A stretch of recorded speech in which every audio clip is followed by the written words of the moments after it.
Continuando aqui com a nossa série de histórias do CCM, contando um pouco como é que foi a estruturação do laboratório. Hoje temos a satisfação de receber aqui o professor Alfredo. Professor Alfredo, o professor titular aqui do laboratório. A gente estava relembrando aqui, dentro do CCM, o único professor que foi formado aqui no ITA, turma 93, que vai contar também um pouco das áreas, tem algumas coisas, umas histórias para contar aqui dos projetos. E a gente sempre começa agradecendo pela disponibilidade, professor. E pergunta de cara, né? Como é que foi a, a sua integração à equipe do CCM lá nos anos antigos?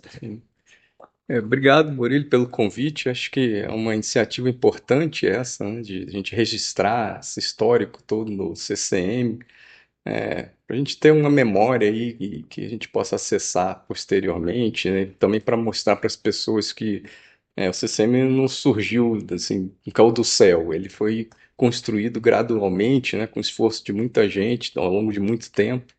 Então é muita satisfação estar aqui para dar o meu depoimento, né? Bom, sobre a sua pergunta, eu não tenho uma data específica em que eu comecei a participar do CCM, né? Eu acho que foi um processo gradual de aproximação. Eu vim no começo a convite do professor Gonzaga, do professor Jefferson, me envolvendo em alguns projetos do CCM, sempre em parceria com a indústria que exigiam uma experiência em simulação numérica. Esse envolvimento foi aumentando, até que chegou um momento que eu acho que culminou com a construção desse prédio que nós estamos agora. E aí, efetivamente, eu mudei fisicamente o meu escritório, eu passei lá da ala 3 para cá, e comecei a viver aqui dia a dia no CCM, né, em contato aí com os colegas e com os alunos. Então, acho que foi um processo gradual de envolvimento. E eu acho que esse é um processo natural, né? É um jeito da gente também avaliar se as pessoas que estão vindo para cá, se aproximando do laboratório, se elas têm mesmo aquele perfil para poder colaborar aqui e participar com a nossa equipe. Então, O CCM tem um nome de Centro de Competência em Manufatura, né, que vem lá da década de 90. O professor Gonzaga contou um pouco para a gente a história aqui, como é que foi o primeiro projeto. Mas logo no início dos anos 2000 e cada vez mais claro isso, mais evidente, a necessidade de integração. Você não resolve mais os problemas de manufatura só olhando para os processos de manufatura. Então, essa aproximação com o professor Alfredo foi nesse sentido, de você começar a trazer competências complementares, mas com aplicação na manufatura. Então, o professor Alfredo tem uma experiência muito grande na parte de análise estrutural, como ele comentou, principalmente das ferramentas numéricas, e a gente entendeu que isso era uma ferramenta extremamente importante e os projetos demandavam isso e foi acontecendo, né, professor? E aí a gente vê, né, sempre umas peças aqui que a gente coloca. Se queria falar algum exemplo de algum projeto assim que marcou, que trouxe algum ganho interessante? eu acho que um projeto marcante no início do meu envolvimento foram os projetos com a General Motors. Nós tínhamos um projeto que era continuamente renovado, né, com o Dr. Carlos Sakuramoto, diretor lá da GM, e esses projetos com eles envolviam uma parte de simulação numérica muito intensa.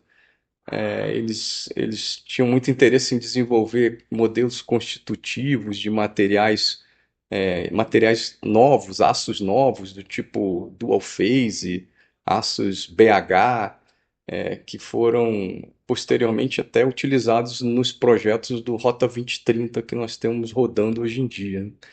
Então, eu acho que esses projetos iniciais da GM, também os projetos com a Fiat, nós tínhamos aqui acho que uns 10 anos, 12 anos atrás, foram projetos muito marcantes, projetos de destaque, com participação da indústria automotiva, que são parceiros muito importantes para a gente. Eu acho que o laboratório, você sempre, provavelmente trabalhou com quase todas as grandes montadoras que estão instaladas no Brasil, e eles são até hoje parceiros muito importantes nos nossos desenvolvimentos aqui, na nossa pesquisa, né, no desenvolvimento tecnológico. Então, eu acho que esse da GM foi um marco importante que consolidou a minha vinda aqui pro CCM. A gente fala bastante do setor automotivo, né? Quando a gente olha para a manufatura é, de certa forma, transversal, as ferramentas de simulação numérica são transversais. Falar do setor automotivo, né? A professora Freire já comentou, os projetos que começaram eram frequentemente renovados e eles foram aumentando de grandeza, digamos assim. Eram os projetos com uma montadora, mas à medida que o conhecimento sobre as temáticas foram avançando, percebeu-se que isso era um problema mais generalizado, né? E aí, com os mecanismos do Rota, foi possível ampliar os projetos. Então, eu acho que vale a pena comentar um pouco do projeto MSky, né, que trabalhou junto com o Isso, Decolab e o isso. Demesta, Hum. porque aí você já está falando de mais de 20 empresas trabalhando junto. Como é que foi os desafios de você sair de um projeto para uma empresa e de repente estar trabalhando com uma cadeia toda?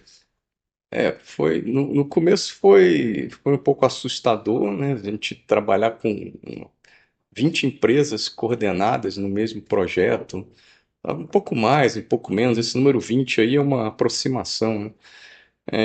E também em parceria com outros projetos. Nós trabalhamos com o Demesta, né, e o Decolab, três projetos em paralelo, rodando simultaneamente, com atividades interconectadas, né? O MISCAI, era o projeto que eu coordenei, ele era um tipo de suporte, né? Ele provia um certo suporte numérico para os outros dois projetos que eram de demonstradores, demonstradores de uma porta e demonstradores de uma coluna B de carroceria automotiva. Então, foi difícil a gente coordenar todas essas empresas, né? Claro, nós víamos, às vezes, interesses conflitantes, né? Algumas empresas puxando mais para um lado, outras puxando mais para o outro. Então, achar consenso algumas vezes era difícil. E a gente fazia reunião, então, semanal com todos os parceiros envolvidos, para conseguir chegar nesse consenso.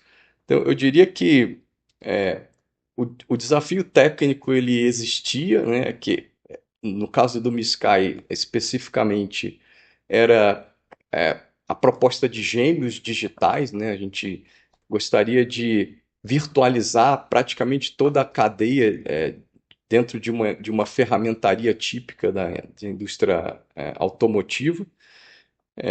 Esse desafio é desde lá da parte conceitual de projeto, né, projeto de ferramenta, projeto de engenharia, até a parte de tryout, lá no final, dentro do cliente, dentro da OEM final.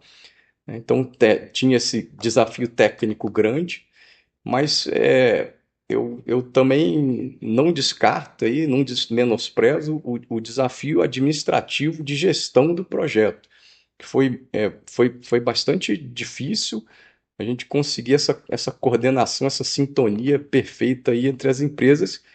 E aí, é claro, eu acho que valeu muito a nossa experiência que nós ganhamos ao longo desses 10, 15 anos de CCM, na coordenação e na gestão desses projetos de desenvolvimento tecnológico, né? Então, todo esse know-how de lidar com equipes grandes, pessoas, empresas, interesses conflitantes, isso a gente colocou em prática nesse projeto do Rota 2030. Esses projetos, então, são projetos de grande vulto, né, normalmente projetos extensos, de no mínimo 2 anos e meio, e eu acho que nós tivemos sucesso nessa empreitada, né?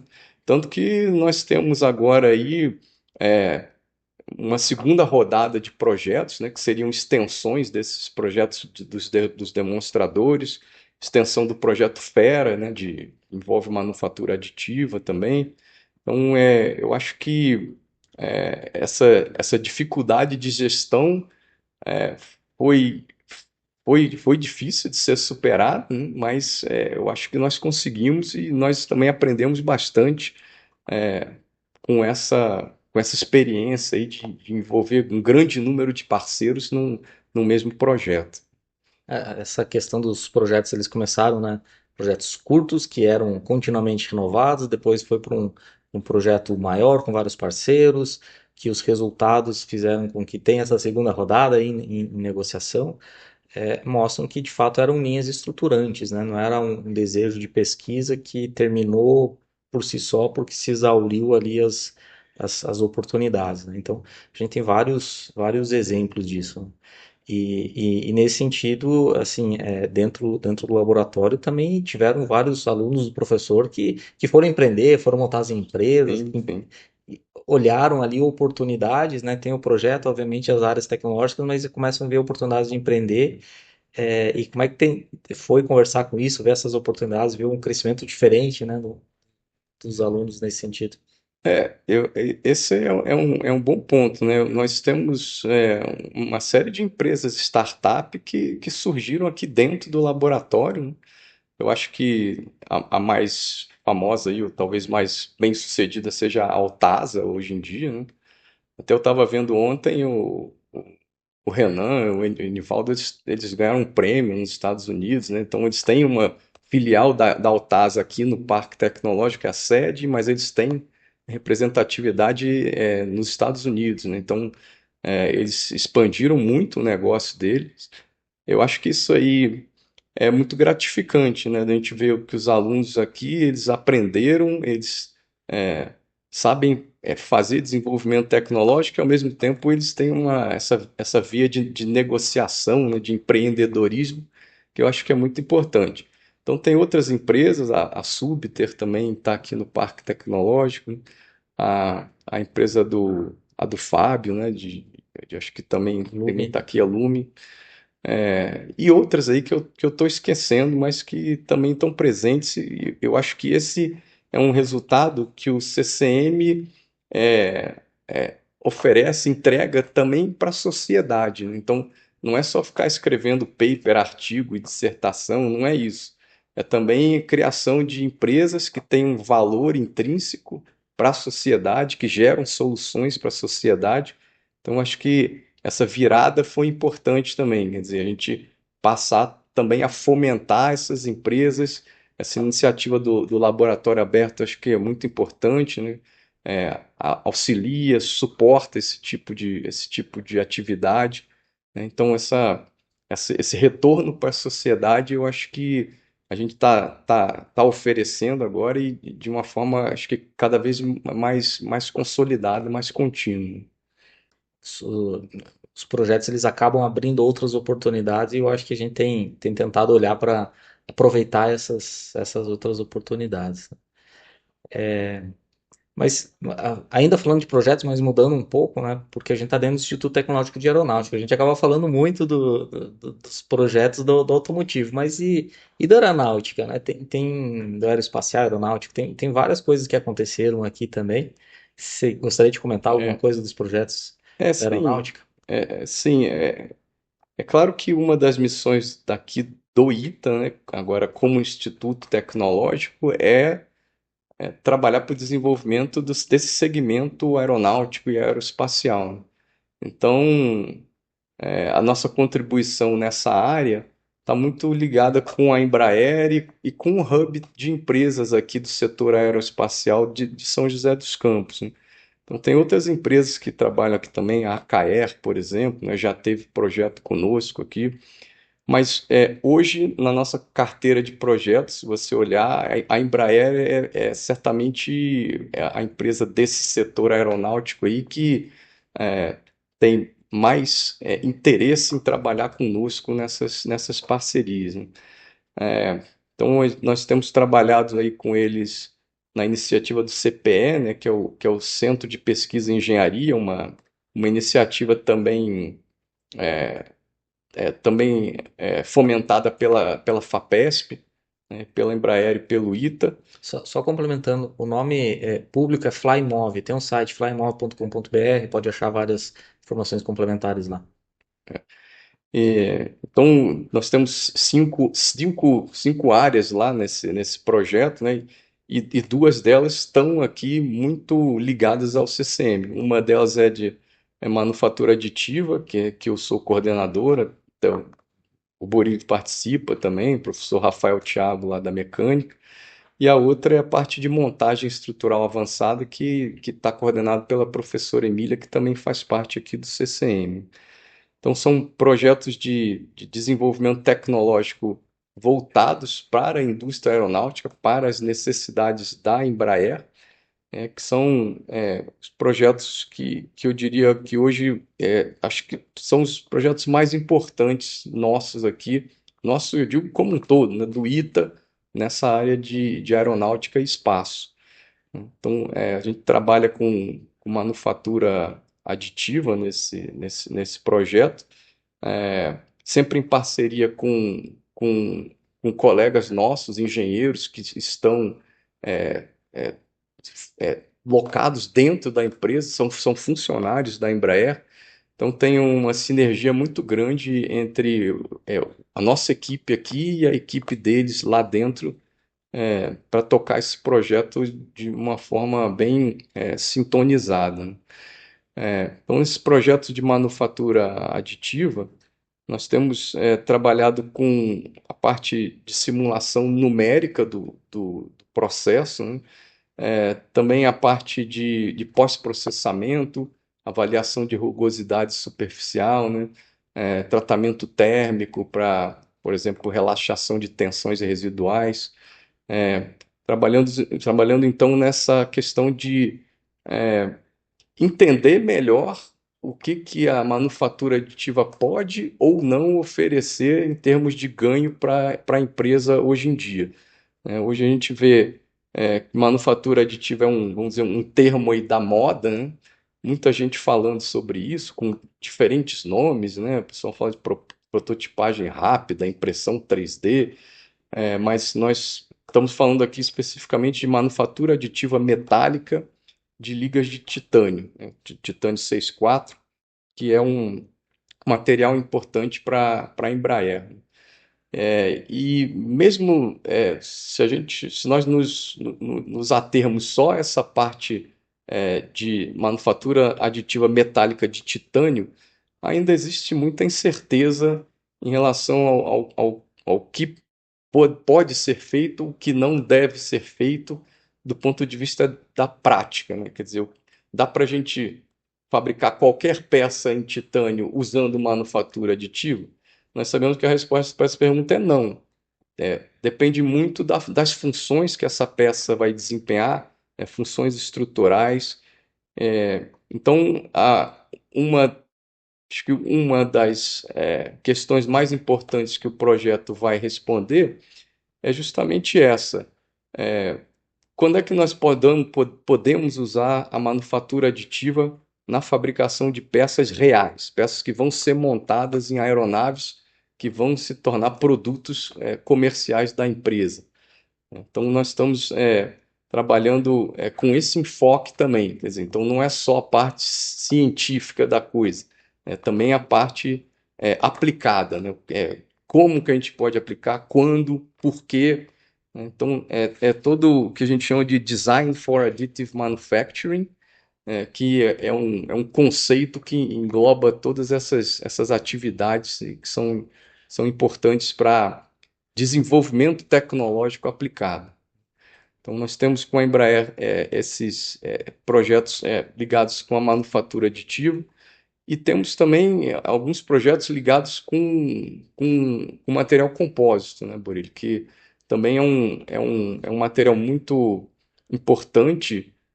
Nós já vemos uma tendência aí, de muitos anos de aumento do emprego desses materiais em aeronaves, né? Não só aeronaves militares, mas também aeronaves civis, né? Aeronaves comerciais de passageiros. E tem sempre questões que nós precisamos responder também a respeito dos compósitos, né?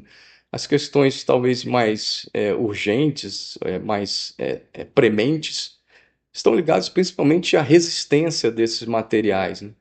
Então, a parte estrutural de rigidez, ela eu diria hoje, mais ou menos bem entendida, né? Bem analisada, mas a parte de resistência que está ligada com carga última, né? Qual o carregamento máximo que uma determinada peça estrutural pode ser submetida?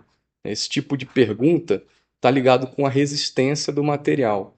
E aí a resistência ainda precisa de muito estudo para você desenvolver modelos de, por exemplo, propagação de dano, surgimento de trinca, questões ligadas à fadiga de compósito, que ainda carecem de mais informação, de mais desenvolvimento.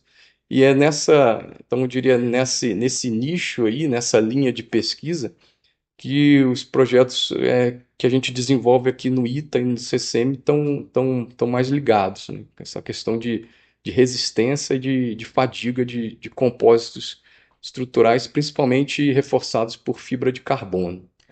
Eu queria pegar esses dois exemplos, tanto da fabricação por manufatura aditiva quanto da por compósitos, né? Que eu acho que deu para entender e perceber aqui que não é simplesmente você fazer a mesma peça que você fazia com um novo material, com um novo processo, né? Então você precisa voltar no teu projeto do componente, e aí eu lembro sempre do professor Gonzaga, né, que é especialista na área de desenvolvimento de produto, né? O DIP, né, integrado, e aí as ferramentas como Design for Additive Manufacturing, que você precisa trazer seus requisitos de produto para as fases iniciais. Então, isso evidencia uma coisa que a gente tenta fortalecer aqui no CCM, a necessidade de competências complementares.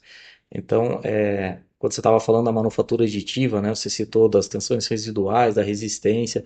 Então, a gente tem dentro do Hum. laboratório os caras da estrutura, o cara do materiais, o cara de processos, o pessoal da automação, que geralmente integra muita coisa, né? Então, esse eu acho que é um ponto aqui do laboratório. São 9 professores aqui de áreas complementares e que se aturam, né? Cada um com a sua particularidade, a gente se entende, né? Sempre agregando mais gente pro laboratório, tá? E aí esse talvez seja um ponto que explique por que que a gente consegue fazer projetos que têm continuidade, que aumentam, né? Porque você vai trazendo essas competências, seja daqui ou das próprias startups. Então, acho que esse ficou É, dentro aí desse. Brilhante. Acho que você citou um ponto aí muito importante, que é essa questão da cooperação entre os professores, né? Eu acho que talvez essa seja a nossa maior força. Nós não temos aqui espaço para vaidade, né, para desenvolvimentos pessoais particulares. O que a gente faz aqui é trabalhar como um time, todos se ajudam. Eu acho que é aí que tá o segredo do CCM. Se você observar outros laboratórios, eu diria não só aqui no ITA, mas laboratórios até internacionais, muito tipicamente, eles têm um professor que é o líder do laboratório, é o coordenador, e uma equipe de alunos que trabalha de acordo com as diretrizes desse professor, né? Essa é a configuração típica. Eu tive recentemente passando 12 meses em Toronto, no Canadá, né? Trabalhei com um professor lá que a estruturação do laboratório dele era essa. E eu via que ele tinha problemas de captar projetos maiores, porque ele sozinho não consegue tocar tudo. E ele não tem todas as competências necessárias para trabalhar com grandes projetos, né? Então ele precisava contactar outros professores de outros laboratórios, até de outras universidades, para conseguir fazer a coisa funcionar. E eu via que ele gastava muito tempo com isso, né? Muito esforço para conseguir juntar uma equipe para um projeto. Aqui no CCM isso não acontece, porque nós estamos aqui conversando, né, convivendo no dia a dia. Então, sempre que há oportunidades de projetos ou sempre que a gente precisa de uma opinião, sobre um assunto que nós não dominamos, nós podemos perguntar para o colega que está ali na sala do ao lado, no escritório ao lado. E isso eu acho que é uma grande vantagem aqui do laboratório, né? Outro problema que eu vejo nessas iniciativas individuais, né, de grupos de pesquisa liderados por um professor apenas, é que esses grupos morrem. Quer dizer, o professor ele vai ficando mais velho, né? Claro, essa é a vida, né? A gente vai ficando mais velho, vai diminuindo o ritmo de trabalho, e eventualmente esse professor vai se aposentar. E aquele conhecimento todo que ele tinha ali naquele laboratório, né? Isso fica meio que perdido, né? Você não consegue dar continuidade aquelas linhas de pesquisas que ele vinha desenvolvendo. Então, tem uma certa dificuldade grande em dar continuidade, garantir que essas linhas de pesquisa vão continuar, né? Quando esses professores eles se aposentam. Então, eu acho que, aí, trazendo aqui para o CCM, nós temos uma equipe de professores aqui, você mencionou, né, 9 professores, nós somos hoje 9, e alguns dos professores, eles estão aqui em tempo parcial, né, porque eles se dedicam a outras funções, o professor Jefferson, por exemplo, o professor Gonzaga, que se aposentou, mas que está hoje no Senai e continua colaborando com a gente, né? Então, nós temos professores que às vezes se afastam um pouco, depois voltam a se aproximar do CCM, mas tem sempre eu diria, uma massa crítica aqui que permite a gente trabalhar com projetos grandes, com equipes grandes, garantindo que nós vamos ter sempre um fluxo de bons alunos aqui de graduação e de pós-graduação para trabalhar nos projetos, né? Então, eu acho que essa é a nossa maior força do CCM aqui, esse espírito de equipe que nós temos hoje aqui.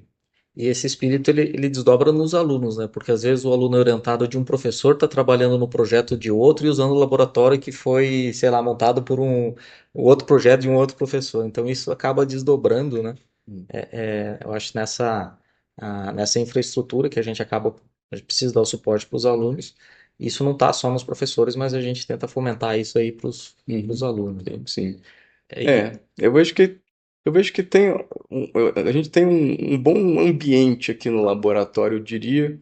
É claro que sempre existem alguns pequenos conflitos que têm que ser resolvidos e pacificados aí ao longo do tempo, mas eu acho que mesmo os alunos, né, eles têm um certo grau de camaradagem e que eu acho que é importante também. Então, ter esse corpo discente aqui, esse corpo de alunos, trabalhando aqui de forma também bem sintonizada, né, eu acho que faz muita diferença. Nós temos alunos aqui motivados, né, alunos que a gente procura sempre garantir que vão ter uma, um apoio financeiro, né, uma bolsa para poder trabalhar aqui com uma dedicação maior ao laboratório, né? Então tem essa questão que você mencionou, às vezes um aluno de um professor pega uma bolsa de um projeto que é coordenado por um outro professor. Então nós temos essa preocupação de manter os alunos também aqui com um mínimo de conforto, né, de suporte financeiro para que eles possam desenvolver as atividades aqui sem outras preocupações muito grandes. Então, acho que esse também é um ponto bem importante, né? O corpo discente, eu acho que é bastante bem motivado aqui no laboratório. e eu acho que também isso não impede das publicações e das defesas, né? A gente vê que o nível de publicação dos alunos e das defesas ele não cai porque os alunos estão envolvidos em projetos em outras atividades, né? A gente consegue manter, por exemplo, os professores na pós-graduação, os alunos publicando em Uhum. boas revistas. Agora mudando um pouco aqui de assunto, né? O professor colocou algumas questões das operações, mas o professor Alfredo também ele foi chefe de divisão, né? Divisão dentro do Instituto Público, né? Como é que foi essa experiência de chefia de divisão? A chefia de divisão é um cargo executivo, né? dentro da administração acadêmica. É, é, eu gostei da experiência, mas eu vi muitas barreiras também que são inerentes à questão do serviço público, principalmente aqui dentro de uma base aérea que é o DCTA, né? Nós temos muitas restrições, às vezes os procedimentos são muito engessados, tudo demora muito para acontecer, mas eu acho que é, nós, nós conseguimos manter um ambiente bom, razoável, dentro da divisão, entre os professores, funcionários, técnicos. Eu diria que a divisão tem eu acho que tem um bom ambiente, né? Então, nós conseguimos manter esse ambiente, mas a maior dificuldade que eu vi foi essa dificuldade de gerir a divisão. E aí eu digo, não gerir as pessoas, mas gerir a parte de infraestrutura mesmo. O dia a dia, por exemplo, tivemos uma infiltração num dos sanitários lá no prédio. Nós temos que contar com a administração pública aqui da Força Aérea para poder fazer os reparos lá naquela instalação. Então, isso era uma dificuldade muito grande. Às vezes eu ficava muito frustrado da coisa não acontecer, não andar mais rápido, né? Então, eu acho que se você comparar a gestão da divisão com a gestão do CCM, aqui no CCM nós temos mais meios, né? Não só meios financeiros, mas também meios de pessoas para fazer as coisas acontecerem. Como chefe de divisão, você fica um pouco preso, um pouco de mãos atadas em algumas situações, né? E isso eu achei frustrante. Mas foi uma boa experiência. Eu acho que tem que haver sim uma rotatividade na chefia da divisão, né, para que os colegas também possam passar por essa experiência, né? Então eu já vi casos aí de divisões que o professor ficou lá há 10, 12 anos na chefia. E eu acho isso muito ruim, porque você acaba viciando a divisão ali, em certos processos e procedimentos que eu acho que não é bom. Então, ficar aqui 2 anos como chefe de divisão, que é o mandato típico nosso aqui, eu acho que é uma boa experiência. Então é isso, Will. Eu tentei fazer algumas coisas na divisão, implementei algumas mudanças, principalmente mudanças em cargos de chefia que já estavam, vamos dizer, congeladas há muitos anos, que eu acho que precisava de uma oxigenação nova, uma revitalização desses cargos de chefia. É, Às vezes causei algum desconforto em algumas pessoas que já estavam nesses cargos há muitos anos e achavam que deveriam continuar, mas eu acho que a gestão que eu fiz foi, vamos dizer, um ponto de divisão aí entre o que acontecia antes e o que passou a acontecer agora. Agora eu vejo que tem muito mais dinâmica nessa renovação dos quadros ali, dos cargos de chefia, e eu acho que isso faz bem para a divisão, né? E dá oportunidade também para todos os colegas conseguirem trabalhar um pouco na administração pública, na gestão acadêmica, que eu acho que é parte da nossa carreira também como docente, né? Não é só fazer pesquisa, nem só fazer projeto, tem essa parte de gestão acadêmica também. Tem aquela citação, né, que fala que nos serviços privados pode fazer tudo menos o que a lei proíbe, né? Na administração pública você só pode fazer o que a lei permite. E às vezes o que está escrito, como está escrito, como você falou, né? É burocrático, é demorado, é lento e às vezes não tem como fazer aquilo pela lei. Então acho que essa experiência que você comentou, de fato todo gestor público deve sentir de forma e passar, né, por isso. Acho que é a contribuição que se faz para a escola também, porque é preciso entender os processos, precisa entender as dificuldades para saber como que Sim. contribui mais aí com a escola, né? Então, acho que, assim, essa experiência toda, né, a gente vê de novo, né, um profissional, a parte administrativa, entrando tecnicamente nisso, orientando alunos, né? Então, a vida aqui no laboratório, ele tem toda essa dinâmica, né, de monotonia, ninguém morre aqui, né? Acho que é bem dinâmico. E, e a gente sempre deixa aberto para pessoas. Se quiser fazer mais algum comentário, lembrar alguma coisa que você acha importante, que a gente esqueceu aí, fique bastante à vontade. Eu acho importante nós olharmos para frente, né, ver para onde é que nós estamos indo, o laboratório como um todo.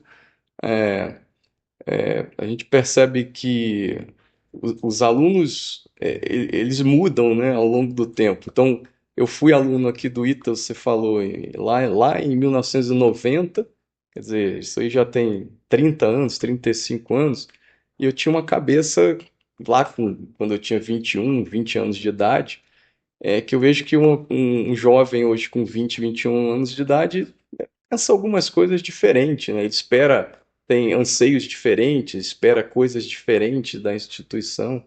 Então, eu acho que aqui no CCM, claro, o ITA como um todo, mas especificamente o CCM, nós precisamos também sempre nos modernizarmos, né, para atender essas expectativas dos alunos e também as expectativas da sociedade, né? O que que a sociedade espera da gente, né? Antigamente esperava-se de uma universidade só fazer pesquisa, escrever paper.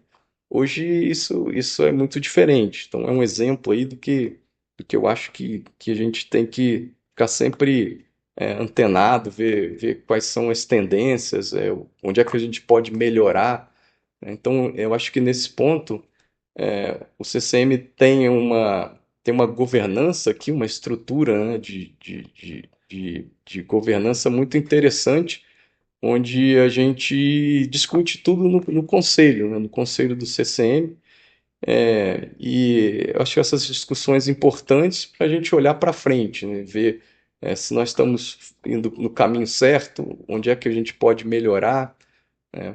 Então, eu acho que essa questão aí do futuro, de melhorias e aperfeiçoamentos é importante, mas a gente consegue aqui no CCM ainda pensar nisso, né? Apesar de todas as nossas atividades, atribuições aí do dia a dia, a gente parar um pouco, reservar um tempo para discutir sobre essas questões mais estratégicas, mais de futuro.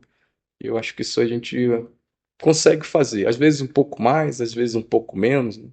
Às vezes o pessoal está muito ocupado aí, se dedica menos a isso aí, mas eu acho que isso está sempre no nosso radar. E encontrar motivação para superar os obstáculos, né? Porque Né? tem bastante coisa aí Hum. os processos lentos, etc., que acabam, né, exigindo esse esforço. Professor, muito obrigado aí pelo tempo disponibilizado para contar um pouco das trajetórias, compartilhar a experiência. A gente agradece bastante aqui pela disponibilidade. Obrigado, Borilho. Foi um Obrigado. prazer.